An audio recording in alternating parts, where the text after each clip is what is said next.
अस्सलामु अलैकुम वरहमतुल्लाहि वबरकातुहू।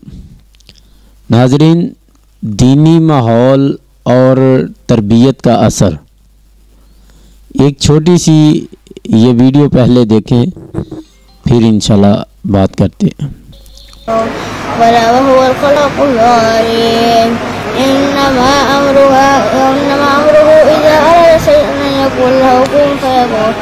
सुब्हानल्लज़ी बियदिही मलकूतु कुल्लि शैइन व इलैहि तुरजऊन। अल्लाहु अकबर। समिअल्लाहु लिमन हमिदह। अल्लाहु अकबर।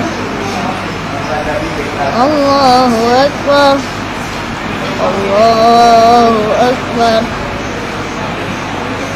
अल्लाहु अकबर।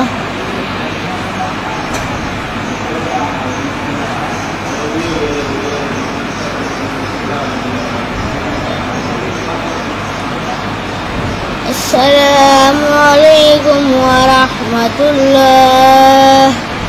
अस्सलामु अलैकुम व रहमतुल्लाह। अल्लाहुम्मा अस्सलामु अलैकुम तबारकत या ज़ल जलाली वल इकराम। अल्लाहु अकबर। अस्तगफिरुल्लाह अस्तगफिरुल्लाह।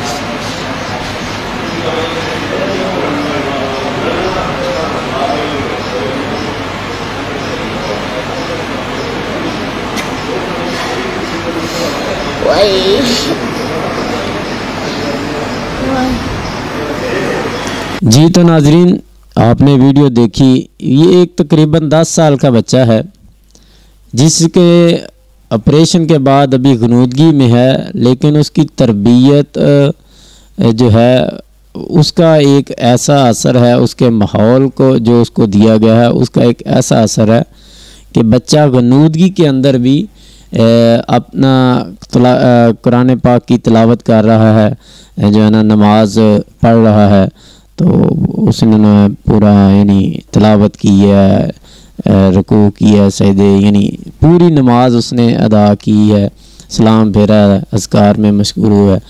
फ्री होने के बाद फिर उसको जब दोबारा दर्द हुआ है तो फिर कराता है। तो ये माहौल है। असल में वालिदैन के लिए इसी तरह के बच्चे जो हैं वो सदका जारियां हैं। इसलिए हमें अपने बच्चों को दीनी माहौल देना चाहिए, दीनी तरबियत करनी चाहिए, मदारस का रुख करें। ये वीडियो बुज़ुर्गों की तो देखी थी, बहुत कुछ अल्लाह वालों की ये वीडियो आती है। इस तरह के कुछ बुज़ुर्ग ऐसे हैं जिनकी वीडियोस हैं, लेकिन ये बच्चे का ये इस तरह से वीडियो देखना ये एक अलहदा चीज़ है, एक नई। और ये एक जो उनको माहौल दिया गया है उस माहौल का असर है। तो हमें जो है ना इस माहौल को अपने बच्चों को देना चाहिए। इस तरह का माहौल हो कि बच्चे हमारे जाने के बाद भी हमारे लिए जो है ना वो सदका जारिया बने। अल्लाह रब्बुल इज़्ज़त इस बच्चे को भी शिफा दे और जितने बीमार हैं सबको शिफा दे, और इस तरह जो का माहौल हमें मुहैया करने की तौफीक दे। मिलते हैं नेक्स्ट वीडियो में, तब तक के लिए अल्लाह हाफिज़।